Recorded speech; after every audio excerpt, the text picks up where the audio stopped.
South ఇండియాలోనే అతి తక్కువ ధరలకే రత్నాలందించే ఏకైక సంస్థ 6JVR. హలో నమస్తే, వెల్కమ్ టు రియాలిటీ చెక్. ఆంధ్రప్రదేశ్లో ఎన్నికలు ముగిశాయి. ఎన్నికల ఫలితాలకు సంబంధించి రాజకీయ పార్టీలు ఎవరి అంచనాలు వాళ్ళు వేసుకుంటూ ఉన్నారు. అయితే ఎన్నికల రోజు ఆ తర్వాత జరిగిన హింసకు సంబంధించి ఇంకా రాజకీయ విమర్శలు ప్రతి విమర్శలు చూస్తున్నాం. ఎన్నికల తర్వాత 2 రోజుల పాటు కంటిన్యూస్గా పల్నాడు, తాడిపత్రి, తిరుపతి లాంటి ప్రాంతాల్లో ఘర్షణలు చూసాం. ఈ ఘర్షణలకు కారణం మీరంటూ అధికార ప్రతిపక్షాలు మాట్లాడుతున్నాయి. ఈ నేపథ్యంలో ఎలక్షన్ కమిషన్ పాత్ర ఏంటి అనేది ఇప్పుడు ప్రశ్నార్థకంగా మారింది. ఎన్నికల రోజు ఈవీఎం ధ్వంసం చేస్తూ పిన్నెల్లి రామకృష్ణారెడ్డి ఉన్న వీడియో ఒకటి బయటకు వస్తే ఆ రోజు జరిగిన ఘటనపైన ఇప్పటివరకు ఎలక్షన్ కమిషన్ ఎందుకు స్పందించలేదు? నిన్న ఈ వీడియో బయటకు వచ్చిన తర్వాత మాత్రమే ఇప్పుడు ఎందుకు హడావుడి చేస్తుంది అనే చర్చ జరుగుతోంది. దాంతోపాటు మిగతా చోట్ల ఈవీఎంల ధ్వంసం జరిగింది, ఆ వీడియోలు ఎందుకు బయటకు రావట్లేదు? ఈ పర్టికులర్ వీడియో కూడా ఎలక్షన్ కమిషన్కి తెలియకుండా ఏ రకంగా బయటకు వచ్చింది? ఈ అంశాలతో పాటు దేశవ్యాప్తంగా రాష్ట్రంలో ఉన్న తాజా రాజకీయ పరిణామాలపైన మనతో మాట్లాడడానికి సీనియర్ పొలిటికల్ అనలిస్ట్ పుల్లారావు గారు మనతో పాటు లైవ్లో జాయిన్ అవుతున్నారు. పుల్లారావు గారు నమస్తే సార్. నమస్కారం సార్, ఎలా ఉన్నారు? చాలా రోజుల తర్వాత మేము ఎలక్షన్ క్యాంపెయిన్లో రాష్ట్రం అంతా తిరుగుతా ఉన్నాం, డిబేట్ చేయలేకపోయాం. పోటీ చేస్తున్నారేమో అని అనుకున్నాను. నేనే పోటీ చేస్తున్నాను అనుకున్నారా? మరి కనపడకపోతే పోటీ చేస్తే ఇక్కడ కనపడిపోయినా అక్కడ క్యాంపెయిన్లో కనపడతాం. సార్, ఏంటి ఆంధ్రప్రదేశ్లో జరుగుతున్న గొడవలు ఇవన్నీ చూసిన తర్వాత ఏమనిపిస్తోంది? ఎలక్షన్ కమిషన్ నిన్న రెస్పాండ్ అయిన తీరు, ఈవీఎం ధ్వంసం చేస్తూ పిన్నెల్లి రామకృష్ణారెడ్డి గారికి సంబంధించిన వీడియో బయటికి రావడం, ఇవి చూస్తే ఏమనిపించింది? అది నాకు ఆశ్చర్యం ఏంటంటే, మీకు ఎలక్షన్ రోజున తిరునాళ్ళలో ఏదో గొడవ జరిగింది కదా, ఒక్క సెక్యూరిటీ మనిషి కనపడ్డా? లేదు. ఒక్క ఆఫీసర్ ఎవరైనా, ఒక టీచరు, పోలింగ్ ఆఫీసర్ ఎవరన్నా వచ్చి ఏం చేస్తున్నారని అడిగారా? ఎవరు ఎక్కడ కనపడలేదు. మీరు ఒక ఇన్సిడెన్స్ తీసుకుని చెప్తున్నారు. ఏదో ఎమ్మెల్యే ఏదో చేసేదని నేను అడిగి ప్రశ్న మిమ్మల్ని తిరిగి ఎక్కడ? నాకు ఆశ్చర్యం. నేను చాలా చోట్ల చెప్పా, ఒక్క సెక్యూరిటీ వచ్చి 100 తోసేయాలా వద్దా? అక్కడి నుంచి గన్స్ పెట్టుకుని బయటకు ఉంటారు కదా, అటువంటి వాతావరణం కనపడలే ఎక్కడ అసలు. అది మరి ఎక్కడ ఒకటి కనపడలేదు. ఎవరు ఒక కాకి యూనిఫామ్ కనపడలేదు, ఒక ఆఫీసర్ లాగా టకెన్ వేసుకొని కూర్చుని మాట్లాడలేదు. మనం ఏదో ఎప్పుడైనా పోలింగ్ వెళ్తే వాళ్ళు బయటకు వచ్చి లైన్లో ఉండు డామ్ డూమ్ అంటూ ఉంటారు, అసహ్యంగా ట్రీట్ చేస్తారు జనాన్ని, గంటలు నిలబడతారు. అది మీరు ఆలోచించవలసింది, మీరు అడగవలసిన ప్రశ్న, అసలు ఎలక్షన్ కమిషన్ అనేది ఉన్నదా లేదా? పాయింట్ ఏంటంటే, అది చాలా తెలుగుదేశం పార్టీకి సంబంధించిన నాయకులు చాలా మంది, వైఎస్ఆర్ కాంగ్రెస్ పార్టీకి సంబంధించిన నాయకులు చాలా మంది, మేము ఫోన్లు చేస్తే కలెక్టర్లు, ఎస్పీలు కూడా ఫోన్లు ఎత్తట్లేదని మాట్లాడారు. చివరికి కొంతమంది పోలీసులు చెప్పారంటే వాళ్ళు కొంచెం జ్ఞానం ఉన్న వాళ్ళు అయితే వాళ్ళ నోట్ చేసుకుని కమిషన్ కి వెంటనే ఉత్తరం రాయాలి. నేను క్యాండిడేట్ ని, నాకు అందుబాటులో లేదు, ఈ టైంలో ఫోన్ చేశాను, ఎంక్వైరీ పెట్టండి, ఎంక్వైరీ స్టార్ట్ చేయండి అని ఎందుకు పెట్టలేదు? పెట్టాలి కదా, పెట్టాలి. అలాగే ఇంకో విషయం కూడా చెప్తాను, మనం పార్టీజాన్గా పార్టీల తరఫున వెళ్ళొద్దు. డిస్కషన్ చేస్తున్నాం ఎలక్షన్ కమిషన్. ఒక పార్టీ ప్రెసిడెంట్ బీజేపీ రాశారు ఉత్తరం, ఈ పోలీస్ ఆఫీసర్లు మంచోళ్ళు కాదు, తీసేయమన్నా. అంతవరకు పర్వాలేదు. వీళ్ళని తీసి పలానా ABCDని వేయమన్నారు. ఆ ఎలక్షన్ కమిషన్ ఆ ABCDని వేశారు. అది ఎంత పొరపాటు! నాకు ఎన్నో డిస్కషన్స్ లో వస్తే నేను అడిగితే వాళ్ళు ఎవరో జవాబు చెప్తానికి లేదు. గవర్నమెంట్ తరఫున పోటీ చేసిన వాళ్ళు అది తప్పు కదా. సార్, అది ఒక పెద్ద ఎర్రర్. ఎంత ఊరుకున్నారు? ప్రభుత్వం, మన పార్టీ సంఖ్యలో మర్చిపోదాం, ప్రభుత్వం, opposition, Janasena, let us not go there.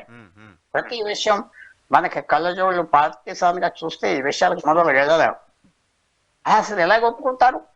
నేను తీసేమన్న వరకు కరెక్టే, చేసేసి వాళ్ళు పెట్టమంటే వాళ్ళు ఎలా చేశారు? మరి ఇది చాలా అన్ఫార్చునేట్ గా మనం చెప్పాలంటే, ఎవరి దగ్గర శక్తి ఉన్నది, లాయర్లు ఉన్నది, గవర్నమెంట్ దగ్గర అయినా, పార్టీ అధికారంలో ఉన్న పార్టీ దగ్గర శక్తి ఉంటుంది, ఆపోజిషన్ అయినా శక్తి ఉన్నది. వాళ్ళు టేకప్ చేసి మీరు అన్న ఇన్స్టెన్సెస్ రాసి ఎంక్వైరీ పెట్టమని చెప్పి కోర్టుకి వెళ్ళి వేసి, ఆ కలెక్టర్ ఫోన్ ఎత్తలేదు, ఆ SP ఫోన్ ఎత్తలేదు, సస్పెండ్ చేయడం అంటే దారిలోకి వస్తారు కదా, ఎవరు అనకపోతే ఎలాగా మీరు నేను చెప్పుకుంటున్నాం. ఎలక్షన్ కమిషన్ కంప్లైంట్ చేశారు. నాకు మీరు బాధితులే. ఇప్పుడు అనిల్ కుమార్ యాదవ్ ఉన్నారు, నర్సరాపేట ఎంపీ పోటీ చేస్తున్నారు. ఆయన ఫోన్ ఓపెన్ చేసి చూపిస్తున్నాడు, చూడండి ఎస్పీకి ఎన్నిసార్లు ఫోన్ చేశాను, కలెక్టర్కి ఎన్నిసార్లు ఫోన్ చేశాను. మంత్రిగా ఉన్న అంబటి రాంబాబు నేను ఫోన్ చేస్తే మా కాన్స్టిట్యూన్సీలో ఎస్ఐలు సిఐలు ఫోన్లు ఎత్తట్లేదని చెప్తున్నారు. మరి వాళ్ళ వాల్యూ ఏంటి వాళ్ళకైనా అర్థమవుతే I will be very happy. అది కూడా వాళ్ళు అర్థం చేసుకోవాల్సింది ఏంటంటే ఇంతేనా మనం, అది అర్థం చేసుకోవాలి. వాళ్ళు కూడా అర్థం చేసుకోవాల్సింది ఏంటంటే మనకి ఎందుకు మర్యాద కమాండ్ చేయలేకపోతున్నాం. అది నేను చేస్తే ఎత్తుతారు ఫోన్, సామాన్య వాడు వాళ్ళు ఎందుకు ఎత్తరు. I'm telling you. మనం కూడా ఇంకొక యాంగిల్లో చూడాలి, ఇంకో పర్స్పెక్టివ్ లో చూడాలి. అది వాళ్ళు చూసుకోకపోవటం, వాళ్ళు చేసుకోకపోవటం వాళ్ళు తప్పు అంటున్నారు. నేను ఆఫీసర్కి తప్పు కాదు. వై మీరే ఒక ఆఫీసర్ గా ఉన్నారు, మీరు ఎవరు ఫోన్ చేస్తున్నారు, వాళ్ళు ఫోన్ చేస్తాడు, వాళ్ళు మన ట్రబుల్లో పెడతానికే కదా అని ఫోన్ ఎత్తారు. ఇంకో వ్యక్తి పాయింట్ అది కాదుగా. ఇప్పుడు మీరు ఎంతమంది చెప్తున్నట్టుగా పలానా వాళ్ళని తీసేయండి, అది పలానా వాళ్ళని తీసేయండి లేఖ రాశారు. మీరు రెస్పెక్ట్ కమాండ్ చేయట్లేదో అదే చెప్తున్నా నేను. ఒక్క నిమిషం సార్. ఇప్పుడు పలానా వాళ్ళని తీసేయండి అని లేఖ రాశారు, ఇంకొకరిని వేయండి అని రాశారు. ఎక్కడైతే తీసేసి వేశారో అక్కడ మాత్రమే కదా ఈ సమస్య, మిగతా రాష్ట్రంలో ఎక్కడ లేదు. అది కోఇన్సిడెన్స్ అవ్వచ్చు, కోఇన్సిడెన్స్ కాకపోవచ్చు. అది ఇంట్రెస్టింగ్ ఆస్పెక్ట్, అది బయటకు వచ్చిందని, అది ఫుల్ ఇన్ఫర్మేషన్ కూడా కాకపోవచ్చు. ఇంకా చోట్ల కూడా వచ్చి ఉంటాయి, కంప్లైంట్ చేసి ఉంటారు, బయటికి రాకపోవచ్చు, యాక్షన్ తీసుకోపోవచ్చు.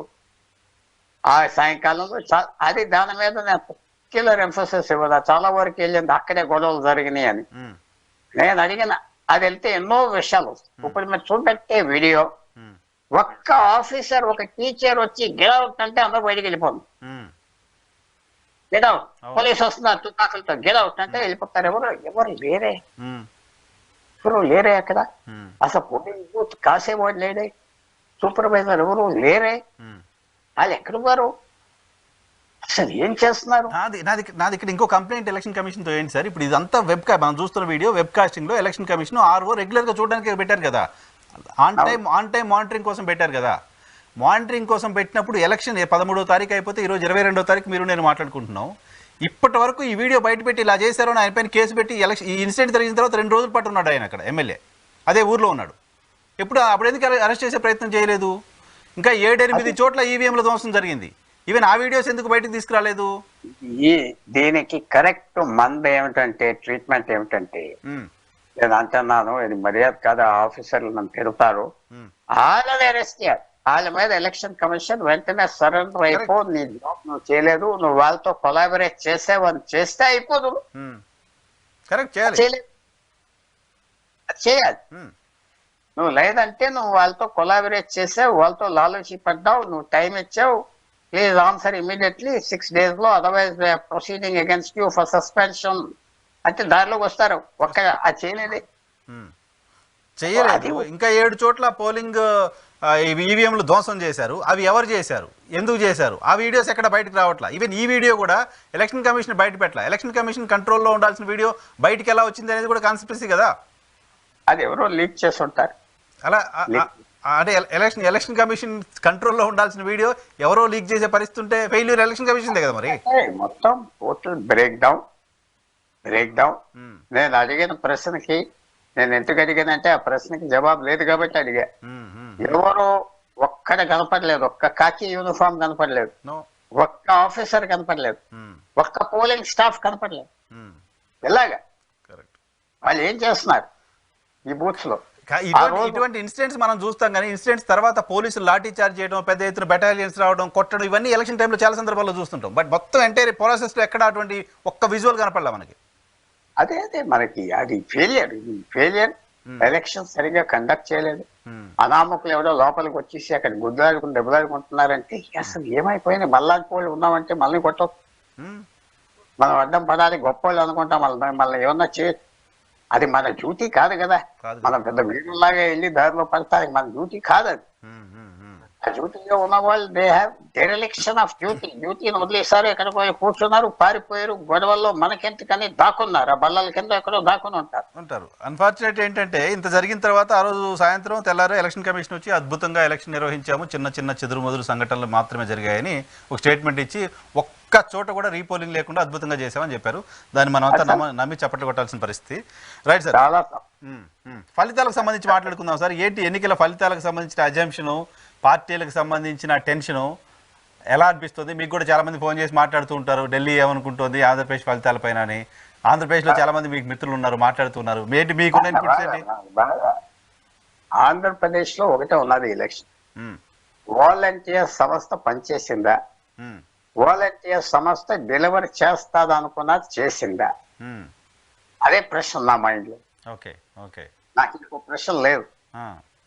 వాళ్ళు డెలివరీ చేశారా, అనుకున్నంత చేయలేదా, అది అది మీరు చెప్పగలిగితే నేను చెప్పేస్తా, రిజల్ట్ ఇప్పుడే చెప్పేస్తా. 2,65,000 మంది వాలంటీర్లు సార్, వాలంటీర్లు ఉన్నారు అందులో నియోజకవర్గానికి. వాళ్ళు కాకుండా ఇన్ఫార్మల్ గా ఇంకో 50,000 మంది ఉన్నారు ఇన్ఫార్మల్ గా. అవును, సో నియోజకవర్గానికి 2,000 మంది ఉన్నారు. 2,000 మంది ఉంది, ఒక్కడు 50 ఓట్లు డెలివరీ చేయలేదా? అది మీరు ఆలోచించుకోవచ్చు. 2,000 మంది ఇంట్లో డైలీ మాట్లాడి పొద్దున్న అమ్మ అక్క అని ఆ సామాన్లు తీసుకొచ్చి ఇచ్చినవాడు, ఇదిగో నీకు డబ్బు కూడా ఇస్తా, ఓటు ఇస్తానంటే వాళ్ళ రోల్ ఏంటి, వాళ్ళకి ఆ వెయిట్ లేదా, అది మీరు చెప్పండి. డెఫినెట్ గా ఉంది. అయితే టీడీపీ 10,000 ఇస్తామని చెప్పడం కూడా ఎంతో కొంత న్యూట్రల్ చేయడానికి సంబంధించిన ఆస్కారం ఉండదా? నిప్పేదైపోయారు. టీడీపీ ఎలక్షన్ ఓడిపోతారా గెలుస్తారా అని చెప్పట్లేదు. ఈ విషయంలో వాళ్ళు తెలుసుకోలేకపోయారు. 4 సంవత్సరాల క్రితం ఈ డేంజర్ వస్తుంది, 4 సంవత్సరాల తర్వాత ఆలోచించవలసింది, కోర్టుకి వెళ్ళవలసింది, రిక్రూట్మెంట్ పోవలేదు అనవలసింది, సిస్టమ్ లేదనవలసింది, గవర్నమెంట్ ఉద్యోగం కాబట్టి డిస్మిసల్ రూల్ ఏది, కంప్లైంట్ ఎలాంటి కంప్లైంట్ చేయొచ్చు, గ్రీవియన్స్ ఆఫీసర్ ఎవరు, అదేం లేకుండా రిక్రూట్మెంట్ ఎలా చేస్తావు, అది హైకోర్టు పుట్టింది కదా. ఇది చాలా రిజల్ట్ ఏ వస్తుందో నేను చెప్పలేను, ఎందుకంటే ఇటు అటు అటు ఇటు అంటారు ఆఖరి నిమిషం వరకు. బట్ ఇది పనిచేసింది వ్యవస్థ అంటే ఇక రిజల్ట్ గాన్, ఫోర్గాన్ కన్క్లూజన్. ఎవరు గెలుస్తారో మనకేం పోటీలు పందాలు అక్కర్లేదు.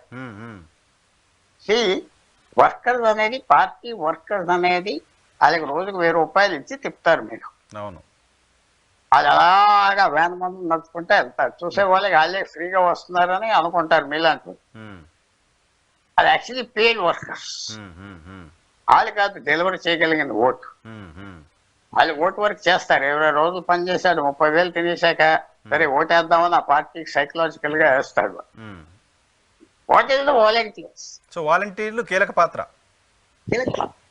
వాళ్ళు ఫెయిల్ అవ్వారా, సక్సెస్ఫుల్ దాని మీద ఉంటుంది ఎలక్షన్. సరే 100% లేదో తెలియదు కానీ నేను ఆ 2,60,000 మందిలో ఒక 60,000 మంది మేము ఉద్యోగాలకు రిజైన్ చేస్తున్నాం అని చెప్పారు.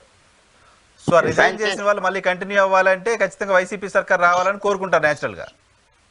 అందరూ అదే కోరుకుంటారు కదా. ఆ నాయకుడు, ఆ చంద్రబాబు నాయుడు చెప్పే మాటలు ఎవరు నమ్ముతారు? వాళ్ళు ఎందుకు నమ్ముతారు? వాళ్ళ అమాయకులు కాదు కదా, అందరికంటే ఎక్కువ తెలివితేటలు, మోస్ట్ ఇంటెలిజెంట్ కన్నింగ్ ఫెలోస్. ఎందుకంటే లోవర్ మిడిల్ క్లాస్ వాళ్ళు అన్నీ తెలుసు, అన్ని సస్పిషియస్ గా ఉంటారు, అందరూ దొంగలు అనుకుంటారు, ఇవన్నీ ఉంటాయి వాళ్ళ మైండ్. ఎవ్రీ ఇన్నోసెంట్ యాక్షన్ దాంట్లో దొంగతనం ఉన్నది అనుకుంటారు వాళ్ళు. ఎవరో వచ్చి నాకు కవర్ ఇస్తే దాంట్లో డబ్బు ఇచ్చేది, లంచం ఇచ్చేది అనుకుంటారు. ఆ మైండ్ వల్ల పనిచేస్తాయి.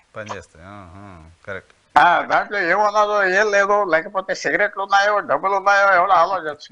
సస్పిషియస్ మైండ్ ఎలా ఉంటుంది. మనం దానికి మన కన్ను చూడడం, వీళ్ళ కన్ను దాని మీద పడుతుంది న్యాచురల్ గా. సో అందువల్ల బాగా హైపర్ యాక్టివ్ ఫెలోస్, ఆ కమ్యూనిటీ నుంచి వచ్చిన, ఆ సెక్షన్ నుంచి వచ్చిన వాళ్ళు, వాళ్ళకి మళ్ళాంటి వాళ్ళకి కూడా వాళ్ళు చాలా జ్ఞానం చెప్పగలరు. సో మీకేదో తర్వాత ఇస్తా 10,000 ఇస్తా అని ఎవడు నమ్మడు. వాళ్ళు పనిచేశారా లేదా, వాళ్ళు ఎంతవరకు పనిచేశారు, అదే క్వశ్చన్. ఇంకే ఒక్కరు. Okay okay. సో ఇప్పుడు వాళ్ళు పనిచేశారా లేదా అనే దానిపైన మీ అబ్జర్వేషన్ ఏంటి? పని చేస్తుంటారు కదా, ఉంటారు, వాళ్ళు డెలివర్ చేసి ఉంటారు, అంటే చేయకూడదని నేను అనుకోవాలి. పని చేయకుండా ఉండడానికి రీజన్ లేదు. వర్క్ వాళ్ళు ఒక్కడు 100 ఓట్లకి డబ్బులు ఇచ్చి వాళ్ళతో సంవత్సరం బట్టి మాట్లాడుతూ ఉన్నాడు రోజు వాళ్ళతో. కొంతమంది బాగా సంబంధాలు పెట్టుకున్నారు, వాళ్ళతో కలుస్తారు, చేస్తారు, వచ్చేస్తుందని. వాళ్ళు ఎలాగ చేశారు, ఏం చేశారు అది చెప్పాలి. దాని మీద ఎలక్షన్ ఆధారపడి ఉండాలి. ఓకే, మిగతా ప్రామిస్లు మేనిఫెస్టోలు ఇవేవి కాదు ఇంకా అసలు. అంతే. ఓకే. అది ఈవేళ నరేంద్ర మోడీ గారు ఏం చేశారు అడుగుతున్నారా? లేదు. తెలంగాణలో బస్సు ఇచ్చారు కదా, ఫ్రీగా వెళ్తున్నాం కదా. సార్, ఇప్పుడు చంద్రబాబు నాయుడు గారిని మీరు సుదీర్ఘకాలం నుంచి చూస్తున్నారు, దగ్గర నుంచి అబ్జర్వ్ చేస్తున్నారు. చంద్రబాబు నాయుడు గారు ఎన్నికలు ముగిసిన తరువాత ఇప్పటి వరకు అసలు మాట్లాడకపోవడం, ఎన్నికల ఫలితాలకు సంబంధించి చాలా పెద్ద చర్చ ఉంది, ఆశ్చర్యం కలిగిస్తోంది. న్యాచురల్గా ఆయన బయటకు వచ్చి ఇమీడియట్గా మాట్లాడతారు ఇలా ఏంటి అని. మాట్లాడకపోవడం వెనక వ్యూహమా లేకపోతే ఏమనుకుంటున్నారు? అది వ్యూహం లేదు, పడలేదు. ఏ వ్యూహం అంటారు దాన్ని? ఆయన కూడా దీని గురించి ఆలోచించుకుని ఉంటాడు. ఇది అంత సింపుల్ ఎలక్షన్ కాదు. ఎలక్షన్ దీంట్లో ఏంటంటే ఇలాంటి వ్యవస్థ ఉంటే నువ్వు ఓడించగలవా లేదా అంతే. అది సింపుల్ క్వశ్చన్. అవన్నీ అయిపోయాక నేను అనుకుంటున్నా అంత లైట్ గా తీసేయటానికి వీల్లేదు. అవునా? లైట్ గా తీసేయడానికి వీల్లేదు. చాలా మ్యాజికల్ సిస్టమ్ పెట్టుకున్నా. మ్యాజికల్ అది అది అది వీళ్ళు ట్యాకిల్ చేయలేకపోయారు. ఎందుకంటే చేయలేదంటే ఎక్కువ నాటు మేధావులు ఉంటారు, పెద్ద నాయకులు. వాళ్ళు ఇచ్చే సలహాలు తీగా ఉంటాయి. ఆఖరికి వాళ్ళని గోతుల్లో దింపేసి పూజ చేసే వరకు ఆ నాటు మేధావులు. ఇప్పుడు మీరేమన్నారు? నేనేం చెప్పా? బీజేపీ ప్రెసిడెంట్ ఉత్తరం రాసి వీళ్ళని తీసేయమంటే తీసేయాలి. కానీ కొత్త వాళ్ళు ఏంచమంటానికి రాయొచ్చు, వాడు వినొచ్చా? కదా. అది మరి గవర్నమెంట్ లో ఆ పార్టీలో ఉన్న వాళ్ళు ఒక్కడు అది అబ్జెక్ట్ చేయలేదే. ఓనెత్తి chief secretary no this is wrong అదే క్యాన్సిల్ చేశారు. ఎందుకు చేయలేదు? ఏమొస్తుందంటే ఇది ఇన్బ్రెడ్ అంటారు. ఇన్బ్రెడ్. ఒక ఫ్యామిలీలో వాళ్ళ లోపలే వాళ్ళు పెళ్లి చేసుకుంటా ఉంటే దగ్గర బంధువులతో ఆ ఇన్బ్రీడింగ్ లో కొంచెం డిఫెక్టివ్ చిల్డ్రన్ వస్తారు, అందరికి తెలుసు కదా. అలాగే ఇదంతా ఏంటంటే ఈ సలహాలు బయటకు వెళ్ళకుండా ఆ లోపల వాళ్ళే ఒకరికి సలహాలు ఇచ్చుకుంటారు. ఆఖరికి అది ఎవరు కన్సిడర్ చేయరు. మీరు చెప్పారు, మీరు దగ్గర ఉన్నారా మాట అంటే. సో అది చంద్రబాబు నాయుడు గారు మౌనంగా ఉన్నారంటే ఎన్నో అర్థాలు ఉంది. ఎందుకంటే ఎలక్షన్ కనుక June 4th ఆయన ఓడిపోతే ఆయనకి చాలా పరిణామాలు వస్తాయి. చాలా. ఇప్పుడు అసలు ఆంధ్రప్రదేశ్ పరిస్థితి ఎవరు ఓడిపోయినా ఎవరు గెలిచినా ఇంకొకరికి చాలా ప్రమాదం ఉంటుందనే ఇంప్రెషన్. చాలా ప్రమాదం. మన రాష్ట్రంలో చాలా ప్రమాదమైన పరిస్థితులు ఉన్నాయి. చక్కగా అందరూ కలిసి పనిచేసి మర్యాదగా ఉంటే బాగుండను. మరి అది మనం చేయలేదు, మీరు నేను పెట్టలేదా కయ్యాలు తయాలు. కానీ మనం అందరం మధ్యన దొరికిసాం. సేఫ్ లైన్ లో కేర్ఫుల్ గా వెళ్ళాలి. మనం ఇబ్బందులు పడలేమని. అది ఆంధ్రప్రదేశ్ పరిస్థితి అలా ఉన్నాయి. జగన్మోహన్ రెడ్డి గారి కాన్ఫిడెన్స్ ఎలా చూద్దాం? జగన్మోహన్ రెడ్డి గారు 150 దాటిపోతాయి, ప్రశాంత్ కిషోర్ మాటల్ని పట్టించుకోవాల్సిన అవసరం లేదు, ప్రశాంత్ కిషోర్ ఆశ్చర్యపోయే రిజల్ట్స్ వస్తాయంటూ ఆయన మాట్లాడడాన్ని ఎలా చూడాలి? నేను ఏం చెప్తున్నా క్లియర్గా, మీరు 2,000 మంది వాలంటీర్స్ పనిచేస్తే ఏమిటి? ప్రశాంత్ కిషోర్ ఆశ్చర్యపోయే రిజల్టే వస్తుంది అప్పుడు. అది చిన్న విషయం కాదు, చిన్న విషయం కాదు. అది ఎదుర్కోలేదని నేను అనుకున్నాను. 1 లక్షల మంది ట్రైన్డ్ గా ఉండి వాళ్ళతో వ్యవహరించి ఓటర్ని కాంటాక్ట్ చేసి రహస్యంగా వాళ్ళతో డీల్ చేసి స్మాల్ థింగ్. Right sir. ఏంటి ఇప్పుడు సెంట్రల్ పర్సెప్షన్ ఏంటి? సెంట్రల్లో ఏదో పార్టీ మారొచ్చు, ఈసారి మ్యాజిక్ ఫిగర్ రాకపోవచ్చు బీజేపీకి అంటూ సౌత్ లో చాలా పెద్ద చర్చ ఉంది సార్ ఇక్కడ తెలుగు రాష్ట్రాల్లో ప్రధానంగా. అది అవ్వచ్చు. అది ఇప్పుడు నరేంద్ర మోడీ గారు ఆయన పర్సనల్ పాపులారిటీ ఏం తగ్గలేదు, ఆయన ఇమేజ్ తగ్గలేదు. ఆయన గవర్నమెంట్ లో ఆయన చాలా చేసేది అంటారు, కానీ కొన్ని విషయాల్లో ఫెయిల్ అయిపోయాయి, కొన్ని మంత్రులు కొంత ఫ్లాప్స్ అయిపోయాయి, వాళ్ళు డెలివర్ చేయలేదు. నేను చాలా మందిని బీజేపీ నాయకులు ఇలా షో మీద వచ్చినప్పుడు చెప్తూ అడిగితే వ్యవసాయ శాఖ మంత్రి ఎవరో చెప్పబోయే పేరంటే వాళ్ళు ఎవరికి తెలియలేదే.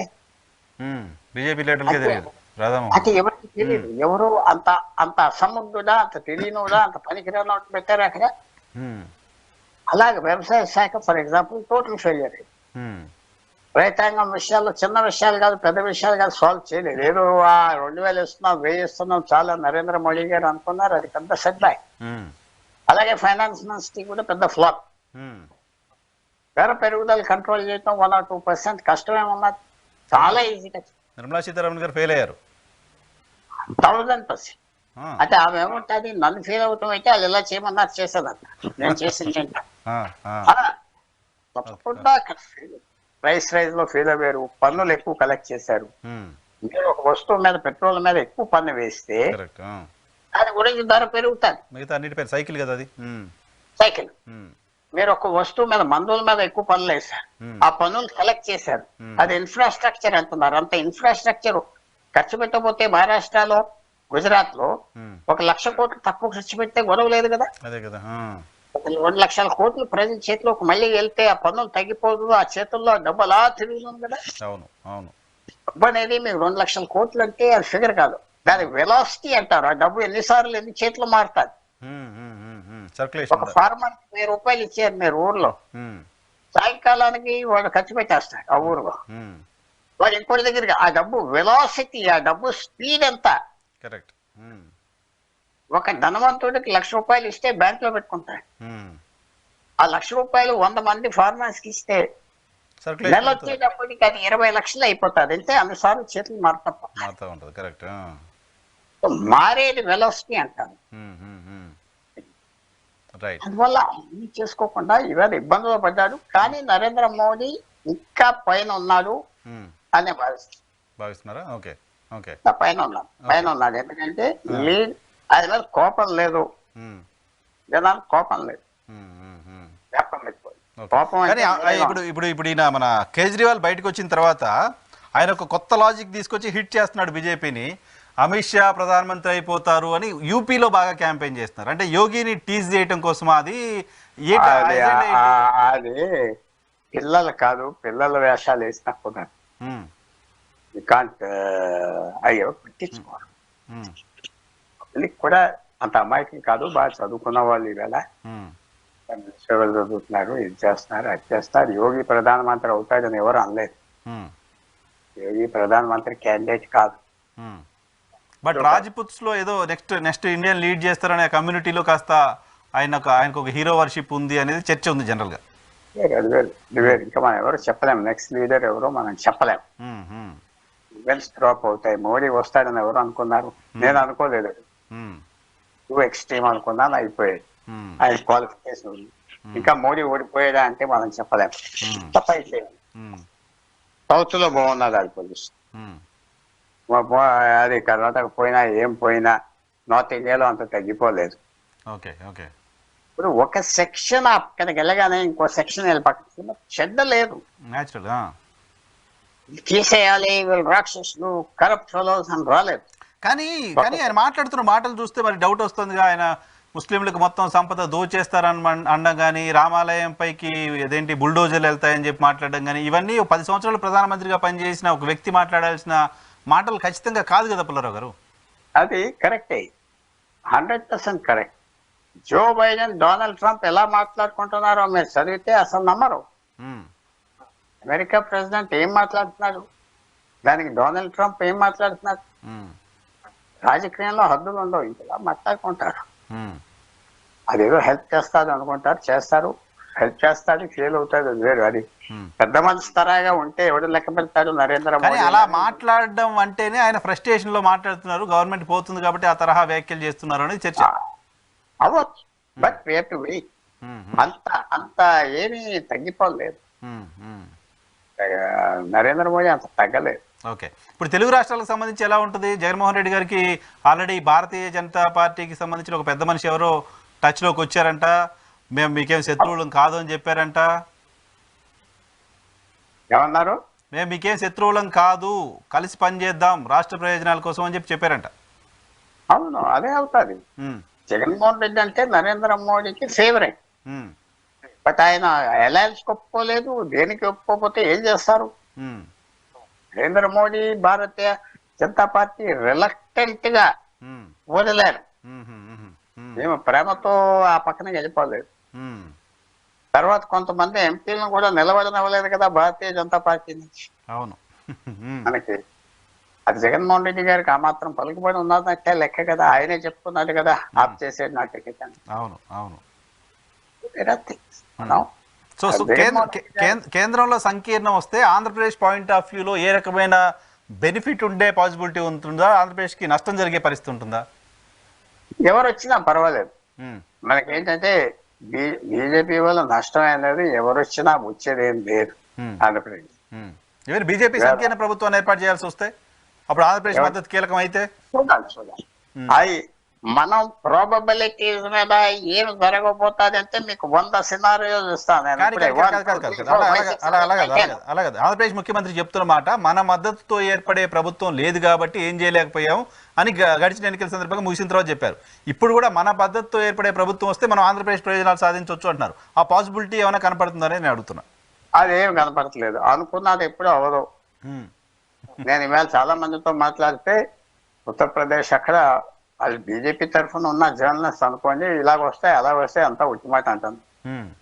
సో మనం వెయిట్ చేయాలి బోత్ వర్క్. ప్రాబబిలిటీస్ ఇది ఏమవుతుందో మనం చెప్పలేం. ఇంకా అది ఎగ్జిట్ పోల్స్ వచ్చేసి ఉంటాయి చాలా వరకు. ఆ ఎగ్జిట్ పోల్స్ స్టడీ చేస్తారు. తప్పకుండా బీజేపీకి కొద్దిగా తగ్గి ఉంటుంది. ఎంత తగ్గింది అది చెప్పలేం. పవర్ బై అంత తగ్గకపోవచ్చు అనేది 4 ఏరియాస్ ఉన్నాయి: ఉత్తరాది, దక్షిణాది, పశ్చిమ, తూర్పు. తూర్పు, ఉత్తరాది, పశ్చిమలో బీజేపీకి ఆ ఏరియాస్ లో ఒక్కో ఏరియాలో 1 ఓట్ మెజారిటీ అయినా ఉంటుంది. 2004కి 2024కి తేడా ఏంటంటే 2004లో బీజేపీకి వ్యతిరేకంగా బీహార్ ప్రభుత్వం ఉన్నది, ఉత్తరప్రదేశ్ ప్రభుత్వం ఉన్నది, కర్ణాటక ప్రభుత్వం ఉన్నది, 15-20 రాష్ట్రాలు వ్యతిరేకంగా ఉన్నది బీజేపీ. ఇప్పుడు బీజేపీకి మహారాష్ట్ర, బీహార్, ఉత్తరప్రదేశ్, రాజస్థాన్ ఇలా 15 రాష్ట్రాలు ఉన్నారు. వాళ్ళకి సింపుల్ లేదు, అందరు మర్చిపోతున్నారు. 2004లో బీజేపీ పునాది లేదు, గాలి లేదు. 2024లో పునాది ఉన్నది, గాలి ఎంత ఉన్నదో మనం చెప్పలేం. సో ఆ పునాది ఉన్నది కదా, లాస్ట్ టైం లేదు కదా, 2004లో ఎక్కడా లేదు కదా. పునాది ఉంది, ఓడించాలని కోపం లేదు. ఆంధ్రప్రదేశ్ ఒక్కటే ఉన్నది, కర్ణాటక కూడా లేదు, మహారాష్ట్ర లేదు. చూడండి, కేరళ, తమిళనాడు, కర్ణాటక, మహారాష్ట్ర, ఉత్తరప్రదేశ్, బీహార్, బెంగాల్ ఇవన్నీ బీజేపీకి వ్యతిరేకం కదా. ఇప్పుడు ఈ రాష్ట్రాలు అన్నింటిలో వాళ్ళకి బలం ఉన్నది కదా. ప్రభుత్వాలు ఉన్నాయి, 15 ప్రభుత్వాలు. మీరు మహారాష్ట్ర నుంచి స్టార్ట్ చేసి మహారాష్ట్ర వెళ్ళండి, గుజరాత్ వెళ్ళండి, రాజస్థాన్ వెళ్ళండి, ఉత్తరాఖండ్ వెళ్ళండి, హర్యానా వెళ్ళండి, గుజరాత్ అలాగే లెక్క పెట్టారు. తర్వాత ఉత్తరప్రదేశ్, బీహార్, మధ్యప్రదేశ్, ఛత్తీస్గఢ్, 9 పెద్ద రాష్ట్రాలు ఉన్నాయి. అస్సాం 10. సో అది పునాది ఉన్నది కదా, వాళ్ళకి ఎంపీలు, చీఫ్ మినిస్టర్స్ ఉన్నారు కదా. అంత కాదు, వాళ్ళు బాగా ఎలర్ట్ గా ఉన్నారు. పనిచేస్తుందా లేదా వేరు. మెయిన్ థింగ్ ఏమిటంటే మళ్ళీ లాస్ట్ కంక్లూజన్, ఆంధ్రప్రదేశ్ లో ఆ వాలంటీర్స్ వ్యవస్థని అండర్ ఎస్టిమేట్ చేయొద్దు. Right sir, thank you very much Pullarao గారు మాకు సమయం కేటాయించినందుకు. ఇది senior political analyst Pentapati Pullarao గారితో స్పెషల్ రియాలిటీ చెక్. రేపటి షోలో మళ్ళీ కలుద్దాం, చూస్తూనే ఉండండి.